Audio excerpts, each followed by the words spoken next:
Akala ko pa naman tapos ng summer, nako po, mainit na talaga. Kaya di na tayo coat and tie style muna, no? Chill lang tayo. Back to sporty tayo soon, don't worry. So today, katulad ng sinabi natin kahapon, pag-usapan natin itong kabinete ng incoming president, presumptive president, duly elected president, whatever you want to use, Ferdinand Bongbong Marcos Jr. Ayan, nandyan na sa Google. Pag ginugol niyan, nakalagay na presumptive president. At kanina nagte-trending na yung PBBM, di ba? Parang gaya kay PRRD, PBBM naman. Yan, nagpapatrending na yung mga supporters show force sa Twitter. Ayan tayo eh. Uy guys, kahapon hindi lang si BBM may press con, may speech rin si tatay ng midnight. Wala yatang pumansin na di kayo nag-react doon nag-post nga, uy may speech si tatay, makinig kayo. Ano na naman sinabi niya,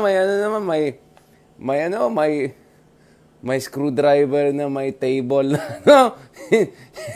ewan ko, doon na lang ako focus sa press con ng successor niya. Sabi ko talaga, yan at least yung medyo maganda doon sa press con ni BBM. Medyo breath of fresh air. In a sense that after 6 years of tatay style, midnight talk na minsan midnight tape pero sa umaga nilalabas na parang ano pa talaga. That was, nakakamiss yung gano'n. Yung medyo dignified yung presentation, yung press con ng presidente mo. So whether supporter ka ni PBBM or not, or presumptive president, BBM or not, aminin natin, na-miss natin yung ganyan na presidential address, whether is a press con or speech and all.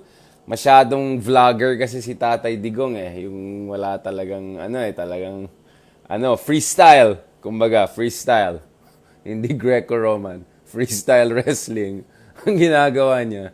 Hindi naman WWE level, pero yon.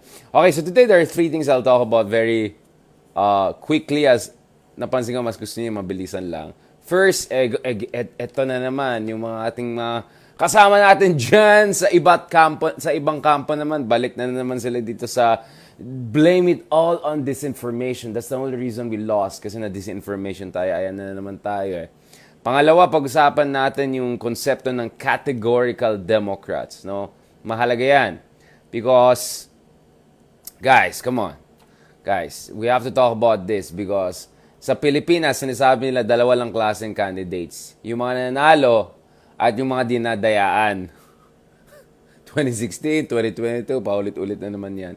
At accordingly, meron din tayong mga voters na either masaya kung sino nanalo or hindi tinatanggap yung mandato ng sinong manalo, kung sinong nanalo. So, kine-question yung kanyang mandato. So, this is the situation we have been having sa Pilipinas for a long time. Sometimes it works, but sometimes it's not gonna work anymore. Okay?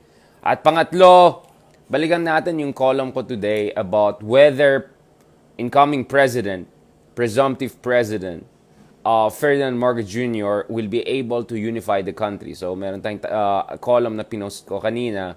So, please, pag-usapan natin yan. Kung nga nyo, diwag. No, pag-usapan natin yan, guys, kasi sa tingin ko mahalaga yan. Kasi we have to discuss in what ways specifically can BBM become a unifying president, no? And what are the things he could do in the coming weeks and months to send the right signal and create itong oportunidad na magkaroon ng talagang a semblance of an inclusive government. So, kahapon, dun sa press con, meron tayong mga general assessments dun sa tone of the press con, how incoming President Marcos handled himself, how he projected himself, the confidence with which he welcomed yung mga ambassadors and dignitaries from major partners natin, India, South Korea, Japan, and the United States. Parang wala yatang update sa China, Chinese ambassador. Kamusta naman dyan? Kung si Tatay Digong yun, purong Chinese ambassador lang yata ang kausap niya. 3 times a day yata nun Ayan tayo, perfect attendance. Pag makita mo sa logbook sa Malacanang, purong Zhao. Zhao, di ba yung pangalan niya? Zhao. Yung dating ambassador na nag-overstay. Anyway, medyo iba naman ito. Ito meron iba-iba. May iba-ibang bansa. Di ba? So, hindi lang isa lang, di ba? Hindi lang Zhao, meron kang Kim, meron kang Park, meron kang Kishida, meron kang Tokugawa, meron kang, I don't know, Jameson, Johnson, meron kang India, Singh, I don't know, Krishnan, lahat yan, di ba? So, medyo balance yung logbook ng siguro Malacanang under this incoming president. Hindi purong Zhao, Zhao, Zhao, tapos someone, then Zhao, Zhao, Zhao. Yan. Okay. Okay. Pero today, pag-usapan natin, what are the things he could do concretely? What are the potentially controversial, but I think necessary moves that he has to make in order to make sure na magagamit natin itong coming months in the best way possible.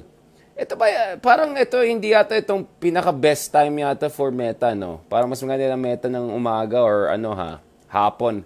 Parang medyo 24 oras TV patrol time, no? Mga 7 p.m. ganito or 5 p.m., no? Anyways, I'm still experimenting looking at ano yung mga best time natin para pag-usapan ng mga bagay. Let's see.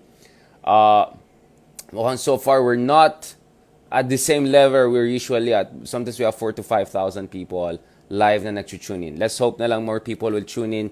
Alam ko yung iba nagtatrabaho ngayon. Pasensya na kung hindi ko masabayan yung schedule nyo or kung hindi nyo ako makatch ng live. Okay, now first of all, let me just go through this very quickly. No? Alam ko yung iba sabihin, sir, yan na lang. Straight, concise, straight to the point. Boom, boom, boom. Let's go. Okay. Unang-una, balikan natin itong issue ng disinformation which I think hindi mawala sa usapan dahil well, first of all, we do have a problem with disinformation. And actually, it's not called historical revisionism. It's historical may term yun, historical denialism or negotiationism or something like that. Kasi the idea is revisionism, technically speaking, revisionism doesn't mean that it's wrong. Revisionism just means may new evidence na lumabas, so you're reassessing certain historical events in a new light. Legit yan sa historiographical studies. Yung denialism is dinideny mo yung may maling nangyari, may krimen na nangyari. For instance, the Holocaust denial is in fact even a crime. It's not just denialism. It's a crime in a number of countries, including Germany, right? Or even the Armenian genocide denial, I think, is a crime in France, for instance. Now, denying the crime during the martial law period, that's denialism. That's not revisionism. That's denialism because the evidence is just beyond reasonable doubt. No, my court cases na settled all around the world about the victims of martial law, and of course, even President Marcos in the past admitted to Amnesty International na thousands of people were detained, etc. Of course, he didn't say they were tortured, but later on lumabas, of course, yung evidence, etc. And the victims of martial law are still among us, right? So respect tayo, guys. You want to talk about respect my opinion? Well, respect facts and respect the victims, all right? Have a sense of shame, okay? Now, nonetheless, the idea that everything is just about disinformation, na etong election ay dahil lang sa disinformation is completely nonsense, right? Yes, disinformation is a factor, but 20% at best of, the reasons that came together in order to make it possible. As I said, monocausal explanations are trash as far as social science, cutting-edge research is concerned. They don't work, right? And in the case of the Philippines, it just doesn't work. It goes against the grain of all of the studies yours truly and a lot of other scholars have done, right? It just doesn't work that way. As I said, disinformation works best if you have three conditions that you meet, no? Kasi ayoko biniblame sa disinformation because you're trying to say, ay, hindi namin kasalanan na ito yung nangyari. Kasalanan ng disinformation yan. Kasalanan ng voters yan na naiwala sila sa disinformation. So you're pushing, you're passing the buck, you're kicking the, you know what I'm saying? You're buck passing, and you're not analyzing what went wrong in terms of campaign strategy, in terms of narrative, in terms of unification of opposition, etc., the candidate, etc. You don't want to talk about that. You're just going to blame disinformation on the voters. So I have a problem with that. Because yun ang parang nangyari ngayon. Now, disinformation can work on three levels. First of all, there has to be a receptive audience. As I said, di ba pinag-usapan natin mga Nigerian scam, yung mga ganun. These scams work best on you if you're in a desperate financial situation, right? In the same way, when voters are disaffected dahil hindi nakamit yung kanilang mga aspirations, tsaka yung mga pangako sa kanila ng mga dating administrations or nagkulang yung dating administration, ayaw mag-sorry, etc. Diyan tayo magkakaroon ng problema. And the numbers are clear. So, a while ago, I was going through the numbers because, I'm back to doing a lot of academic work right now. For instance, the number of congressional seats occupied by political dynasties went from around 60% in the late 1980s nung na-reintroduce ang democracy to more than 80%, right? Nung umupo na si Duterte. So ito yung problema ay lumala before Duterte, right? Kaya nga nagkaroon ng populist revolt, di ba? Noong 2016, and that was the subtitle of my book on Duterte, The Rise of Duterte, a Populist Revolt against elite democracy. And when I say elite democracy, it's essentially liberal oligarchy that I'm talking about here. Diba? Now, we're not saying kasalanan lahat ng mga liberals yan. Of course, that's completely unfair, and that's where disinformation comes in. But clearly, there was disaffection. So it made people receptive to it. Number two, it works best, or it actually works, yung disinformation when hindi nagkaroon ng preparasyon. So kung titignan mo yung ibang bansa katulad ng Finland, for instance, 2014 pa lang, meron silang national preparation programs. Basic education pa lang, tinitrain yung mga bata dyan sa Finland how to distinguish between fake and authentic, divisive versus constructive, right? Russian disinformation versus legitimate media, right? All of those things. They're taught that in school in Finland, no? So bata pa lang, I'll post the link later on para pag-aralan natin yan, diba? So, 2014 pa lang, yung mga ibang bansa, nagpe-prepare na sila ng kanilang population, yung mga kabataan nila especially, to be able to sift through, no? And to separate facts from fiction, to separate junk food from healthy information diet, no? And dito sa Pilipinas, I don't think we have had any genuine effort in that regard. Now, I know DepEd had something about social media and all of that, but kamusta naman, di ba? Nakita ko nga dun sa DepEd, meron pa dun sa saan ba yun? Sa Mindanao, sa Davao ba yan? Meron pang si Angel Locsin pa yung may tanong, tapos andyan si Angel Locsin in a negative light. Kamusta naman, di ba? Di ba yung may examiners, tapos yung mga tanong is si Angel Locsin, ganyan-ganyan, tapos multiple choice. And obviously, Angel Locsin was at this time critical of Duterte administration. So, you know what I'm saying? So, wala eh. May natulog sa pansitan. Kasi itong problema, for instance, ng anti-liberal disinformation, blaming everything on Aquino, which is completely nonsense. I mean, may kulang talaga yung mga liberals, of course, but to blame everything on them and forget about Erap, Arroyo, Duterte, etc., ay malaking problema yan, di ba? Ito ang problema, 2010s pa lang, yung Yellow Monkey channel dyan sa YouTube, ang tagal na yung mga yun eh.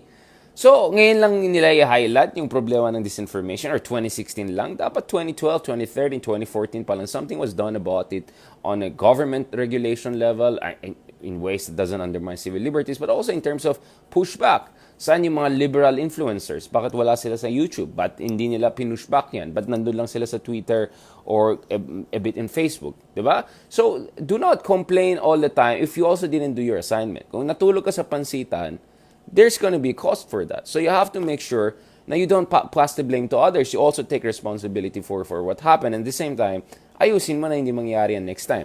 Kung sana lang, nung 2014-15 pa lang, may nangyari ng, efforts to counter disinformation through proper basic education, instilling critical thinking, and also yung mga liberal influencers, sana active sila on YouTube, nag-push back sila again all of this nonsense about martial law, supposedly golden age and all. Di walang problema yung katulad ng nangyari ngayon, di ba? Na ngayon, whining na lang yung iba, di ba? So what I'm saying here is, if you look at it, the root cause of why disinformation works is because of failure of institutions, educational institutions, institutions in terms of legislative efforts to put guardrails on social media, and then of course disaffection. Bakit disaffected ng tao? Dahil pinagtatawanan na lang yung ating political system. Puro na lang political dynasties. 80% pa naman ng Kongreso before President Duterte came. This is Congress 2013-2016. Lampas sa 80% mga related sa political dynasties nandun. Diba? I mean, what is it, a joke? 2011, World Bank, 40 richest families sa Forbes list took home 76% of newly created growth. Siyempre, kung ikaw ay ordinaryong Pilipino, anong klaseng demokrasya yan? Ilan-ilan lang nang be-benefit dyan literally, di ba? Now, obviously, the solution is not to put more political dynasties and trapos and oligarchs in power. But you get the point. The disaffection is there.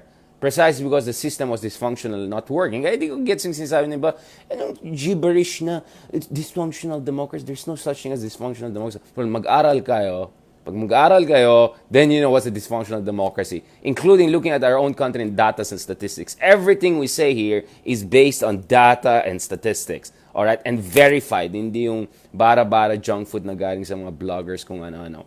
Alright? Now, so that's why, yes, disinformation is a factor, but it's not the factor. Probably it's just an enabling factor, intervening variable, to use the social science term.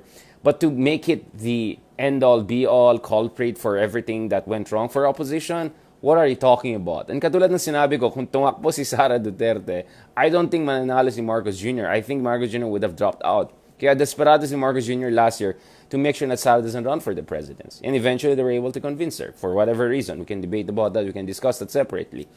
So, if tumakbo si Sara, there's just no way Marcos Jr. could have won. So, clearly that shows you there were other more important factors in determining the outcome of these elections. Diba? Common sense. Hello. I don't know where people are getting their ideas. Now, which brings me to the second issue. Ito yung problema natin. Whenever your side loses, ang nangyayari is, pupunta ka sa online, gawa ka ng kung ano-anong ek-ek, tapos kausapin mo yung mga echo chamber mo. Kumbaga, ito yung mga new versions ng Google Trends. Tapos, ayan, 2016, talo yung kabila, hindi nila tinanggap for 6 years. So, ngayon, talo naman yung kabila. So, ano mangyayari? For the next 6 years, hindi na naman tatanggap. I mean, like, what is this? Saan tayo pupunta nito? I mean, tit for tat. You know, I mean, you know what I'm saying? Yes, Marcos got 31 million votes, but there are 15 millions who didn't really like him. Like, really didn't like him, right? Who didn't vote for him. So, that's another thing you have to keep in mind, diba? And you cannot ignore also that 15 million. But, ano yun, all the 15 million should not accept na yung election outcome kasi purong disinformation lang, na-hack lang yung democracy natin. I mean, this is why we have to really look at it.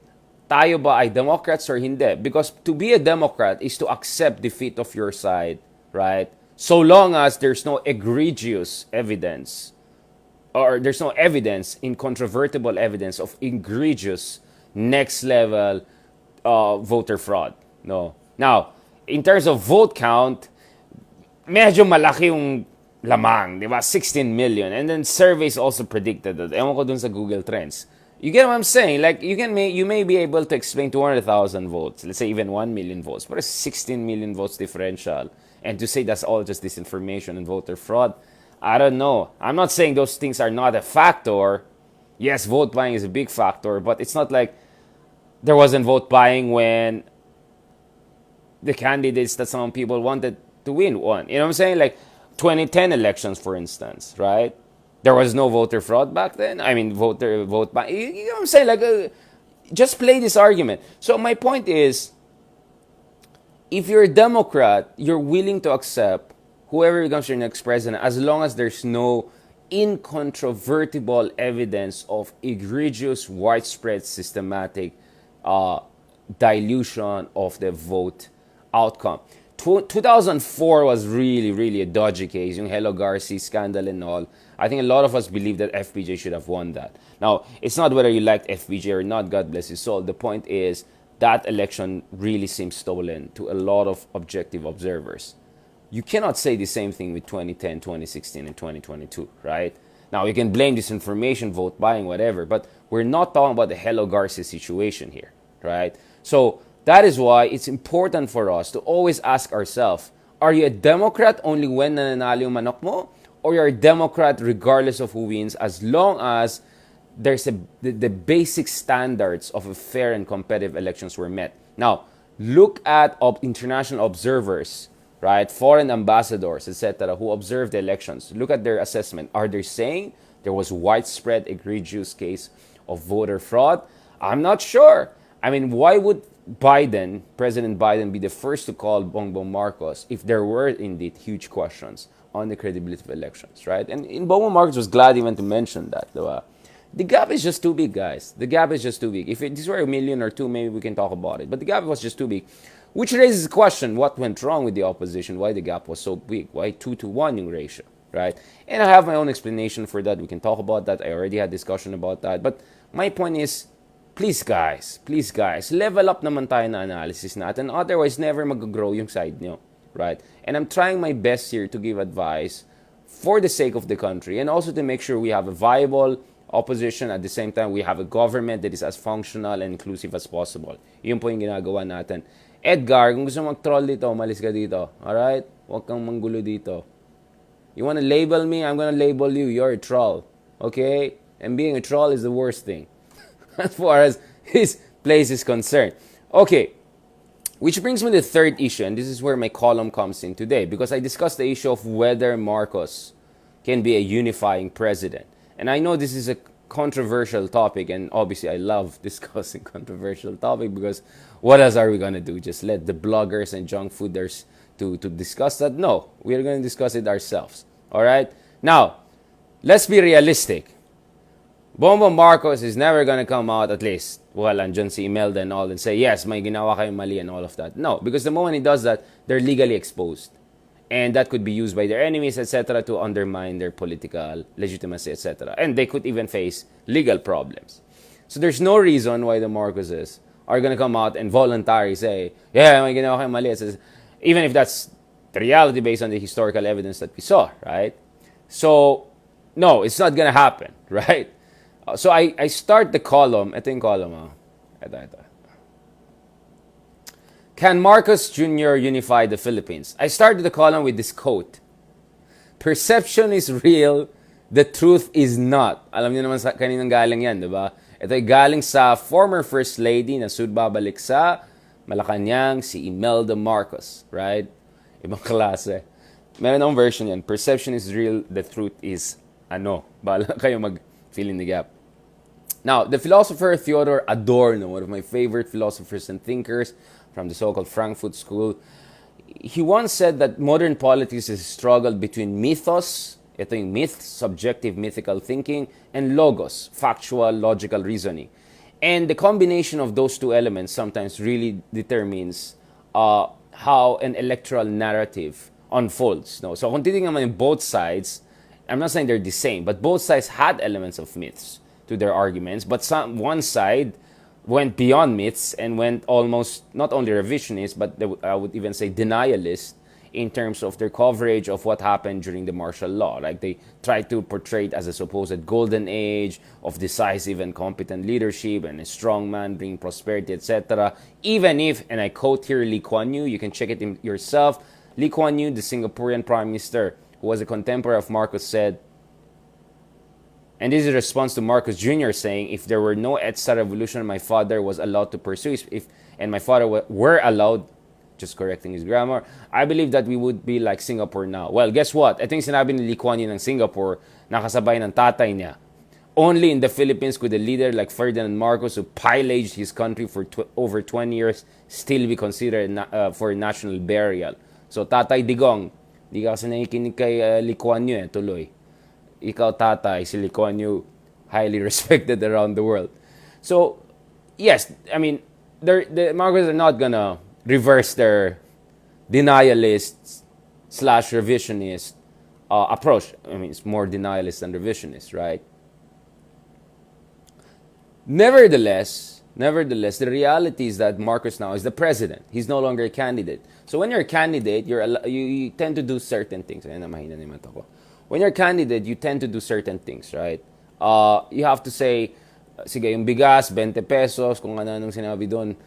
Si Tatay Digong, 3 to 6 months, magiging ano na tayo, Singapore na tayo, kung ano-anong kalokohan ng sinabi. But now, of course, you're the president. Now the reality is gonna kick in, right? Now, speaking of reality, the reality is that, yes, 31 million voted for you with different degrees of excitement and passion, some more, some less. Some just voted for Bongbong Marcos just to prevent the Lenny and the liberals to come back. As simple as that.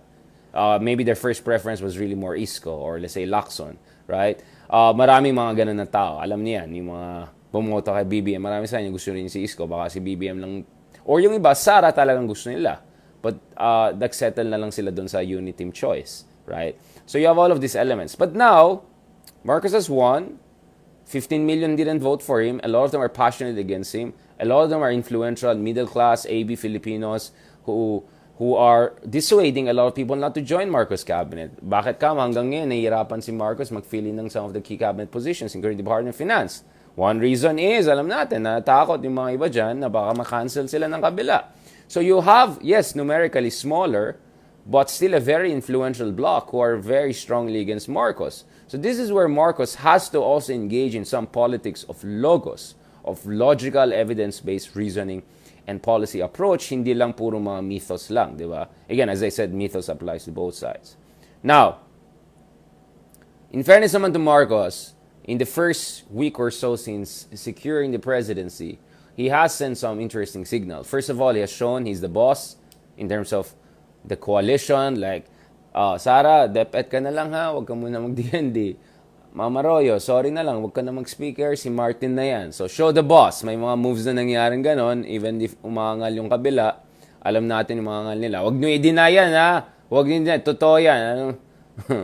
Mga BBM supporters, alam nyo, totoo yan. Hindi ko alam sa mga Sara supporters, sige lang. Pahala kayo dyan. But, you know, in fairness kahapon, nakita natin si Marcos. He also was trying to extend the olive branch, right? Not necessarily to say tapos nang wala na tayong disagreements, etc. Peace na tayo, love, love, love. Hindi naman ganon. But more of, let's see, maybe we can work this out. Maybe still 15 million didn't vote for me, but let me give you a reason to give a chance to this administration and not just be nega. Kaya nga andyan si Arsenio Balisacan. Kaya andyan si Ma'am Ople, right? Kaya andyan a number of people who work in the Aquino administration or a more progressive administration or are progressive figures who are going to join the cabinet of Bongbong Marcos. He was extending an olive branch to a certain degree and also signaling that it's going to be as unifying as possible. Of course, we cannot be completely unified. Ano tayo? We're not, ano tayo? North Korea, right? Hindi naman tayo North Korea. In any democracy, in any pluralistic democracy, a degree of disagreement and division is understandable. But too much polarization, so dapat threshold eh. Too much polarization, dysfunctional. Too little polarization, North Korea, right? Lahat, great leader. I mean, hindi naman pwede yan, di ba? Yan tayo, North Korea, di ba? So, you have to be in a healthy level of pluralism and disagreement, no? So, in fairness naman, the appointment of Arsenio Balisacan, former NEDA chief of Aquino, to also become his NEDA chief, was a way of him saying, let's see if we can work this out, right? Not as friends, but at least we're not going to be totally enemies. We're going to be political rivals, not enemies. So you have to make a distinction between rival and enemy. Karibal mo ay hindi mo gustong patayin ng karibal mo. Yung karibal mo, gusto mo lang talunin sa isang competition. But at the end of the day, you're part of the same world. Yung enemy is someone the other, someone from a different world who threatens your very civilization, your well-being, your national integrity and sovereignty. That's the enemy. So iba yung karibal, iba yung enemy. Right? So Republican Democrats are rivals, right? But Russia is potentially an enemy to US, right? Or it was an enemy to US during the Cold War. Gets in difference, rival and enemies are not the same. So idea here is, unity doesn't mean wala ka ng rivalry, but at least let's not treat ourselves as complete enemies. All right? That's a very important thing. So actually there's a technical explanation of that by Carl Schmitt. So he used the Platonic, the Greek and Latin terms, yung mga animus, etc., to make a difference between rival and enemies. Right? That distinction. This is good. Okay, I'll use this also in my analysis later on. Rival, enemies. Okay. So, now, nonetheless, Marcos cannot just go on and say, okay, nilagay ko na si Arsenio Balisacan dyan, everything is happy, let's move forward. No. I mean, obviously, the opposition has a lot of concerns about a number of cabinet appointments. There's some people are raising concern about, for instance, the Justice Secretary appointment. They feel that, this is a person who has engaged in red tagging, voted against ABSCBN franchise, so politicized, a person who's partisan and politicized. Yun yung criticism. So, there are concerns. I'm not going to pass a final judgment. I still want to see what's going to happen there.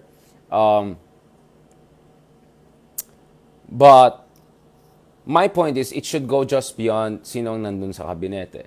So I propose 3 things that maybe Marcos can address, which are the legacies of Duterte, but Marcos never was behind them or never invested in them, right? And in fact, Marcos can, discard them and strengthen his own position, right?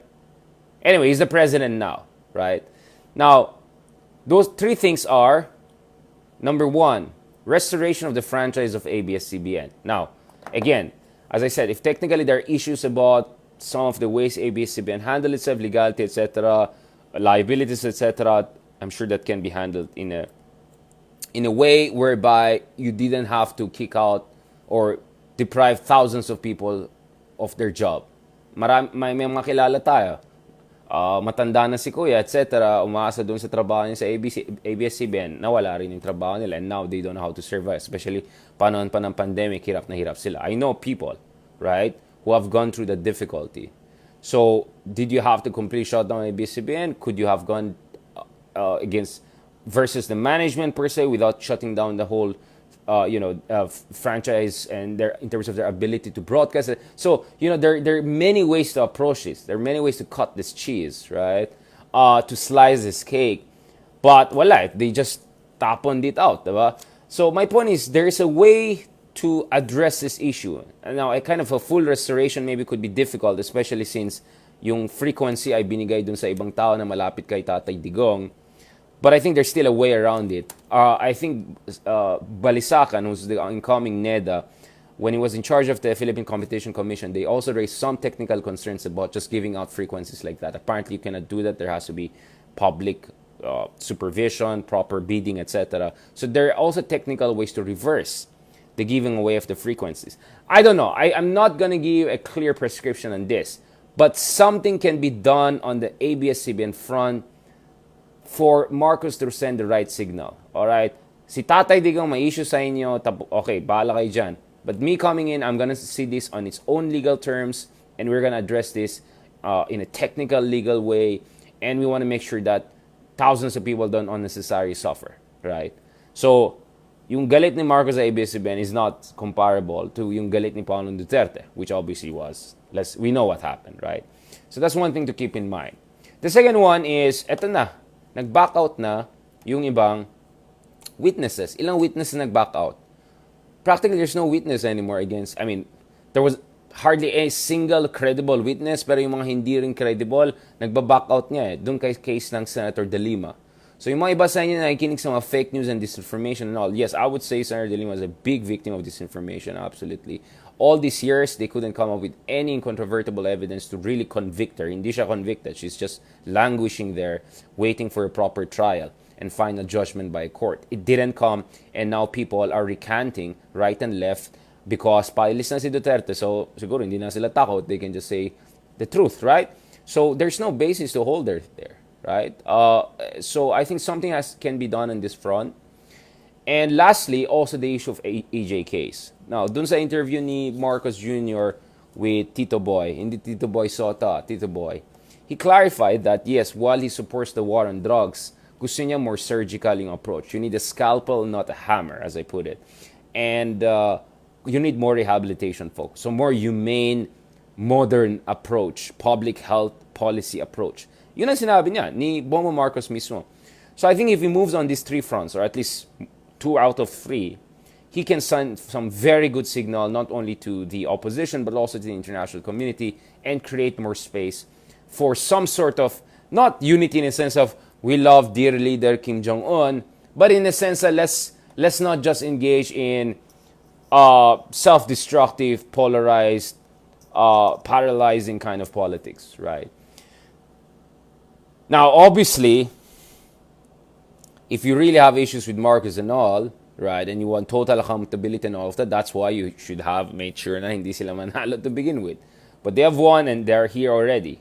So we have to approach this issue as facts evolve on the ground, right? I call this ethical realism. You have to be very strong with your convictions in life. At the same time, you have to look at the lay of the land, the realistic situation on the ground, and then move forward and push for an ethical outcome. Gets nyo ba yan? Okay, now, obviously, andun yung issues ng tax liabilities, etc. Ang dami mga issues pang nire-raise. Now, let's put it this way. Look at President Duterte, what he has done over the past 6 years. Has he been held accountable for any of those perceived or real misdeeds, or some would even say contravention of the Constitution?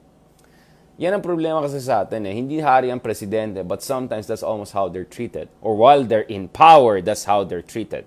Now, if you're Marcos Jr., you're not only looking at your own 6-year term or more, whatever, if you're going to change the Constitution, but you want to also you want to also look into the far horizons. This is not only about Boa Marcos Jr., it's about Sandra, it's about the next generation of Marcoses, it's about the future of country, it's about his legacy, the legacy of the Marcoses. Do they want the legacy of the Marcoses to be just defined by Senior, or maybe Junior wants to give it a good twist, right? So, those are big questions that incoming President Marcos will have to address. And in my opinion, there's still some room for finding a kind of a common ground so that we can move forward as a democracy. Okay? Yun lang. Now, again, I'm not saying okay na, lahat na, okay na, rose-tinted na, yan ang problema kasi sa atin eh. Either or lang tayo eh. When in reality, you have 50 shades of gray, right? When you're in a war is not either or. There are 50 shades of gray in terms of war, right? There is cyber warfare, there's conventional warfare, there's air warfare, you know what I'm saying? There's information warfare. It's 50 shades of gray. So in politics, it's the same. It's not evil lang and good yung president. No, some presidents are more good than bad. Some presidents are more incompetent and questionable than good. But none of them are perfectly clean or perfectly evil. It just doesn't work that way, right? Hindi tayo nasa fairy tale, nasa katotohanan tayo. Ito yung mundo. This is political reality. So we approach issue on a case-to-case basis, face by face, day by day. Yun po yung ginagawa natin dito. Now, if you want to be in your echo chambers, you want to hear blah, blah, blah, Google Trends, you want to hear about Talano Gold, whatever, don't come here. We don't need you. Bahala kayo dyan. Go and enjoy your alternative universe, alternative facts, whatever. But here, guys, ang gusto natin gawin dito is to have an ethical, realistic approach to politics. Yun po yung ginagawa natin. Right? And hindi ako Madam Auring, I don't know exactly what the president is gonna do next. But so far, marami dun sa ating mga, let's say, prognostications and I would say educated guesses have been coming true in terms of how Marcos will handle himself, how he will change in terms of his communication strategy from before elections to after elections, what things he could do inside his cabinet, issues about his cabinet. At sana naman dun sa cabinet niya, hindi puro mga blogger na ibang ilalagay dyan. Mga people with very questionable background, people who are just trolling to get following, etc. Sana naman yung people ang respectable. People are respectable abroad, who can deal with and around the world, who can deal with top-level people around the world, hindi yung mga trash bloggers, etc. Sana naman hindi, di ba? So let's see what will happen. But again, it can go good and bad or both in this case. As far as the cabinet of Marcos is concerned, we're still waiting for updates and we'll analyze it as we move forward. Okay, so I'll keep it there. I think medyo marami tayong pinag-usapan. Ang init na araw, no? Grabe. Okay. So, may questions ba tayo dyan? I'll keep it here. Marami pa rin tayong, I know, may nuclear bataan, whatever. So we will discuss that, guys, as we go forward. Hindi ko pwede lahat gawin yan sa isang araw lang, okay? Di abutan tayo ng anong oras na yan, di ba? And I'm sure there'll be more updates dun sa plano ni Bongbong Marcos sa bataan. Sana hindi matuloy yung bataan kasi questionable yung talagang infrastructure na yan. And we are gonna spend a lot of few billions of dollars. Sunk cost na yan eh. Tapos dadagdaman po yung sunk cost. It just doesn't make any economic sense. It's ridiculous, right? But it's all about nuclear energy. Yes, we can have a proper discussion about that. Yes, we can discuss about it. But let's save it for another day. I did an interview with the USEC at Department of Energy, with people in the environmental movement for GMA networks. Please check that. So we did detailed analysis of that. I did also research with that when I worked with Friedrich Ebert Stiftung of Germany, etc. So we can discuss these issues in detail, including West Philippine Sea, so on and so forth. So please don't throw me all of the questions at the same time, because there's no way we can answer all of those questions right now. And it doesn't make sense for a vlogger to address everything right now. Kaya nga, meron tayong episodes and all, right? Because we want to discuss issues separately one by one as we move forward, sometimes based on the news cycle and sometimes based on what is necessary in terms of policy relevance, right? Okay, I'll keep it there. Maraming salamat, guys. Thank you so much. Thank you. Maraming salamat. Ayan, matagal na tayo hindi nag-Meta 1, no? Grabe kasing schedule natin eh. Grabe talagang back to teacher academic duties. So wala talagang time sa araw, kaya sa gabi lang tayo nag-usap. So I'm glad that now at least we had a bit of chance to catch up before I get back to work. So thank you very much dun sa mga sumali sa atin. Thank you sa mga nagbigay ng star, support. You know how much that means to us. It's not necessarily, of course, the monetary part. It's although we always appreciate to have a little bit of extras to buy our 3-in-1 Starbucks. Thank you very much to Starbucks Philippines for giving us the apron. Saan yung apron ko? Ayan. Medyo social na yung mga sponsors natin. Alright. Ayan na. Sino bang gusto mag-sponsor sa atin? Ayan na, magpadala na kayo ng proposal para mag-vlogger mode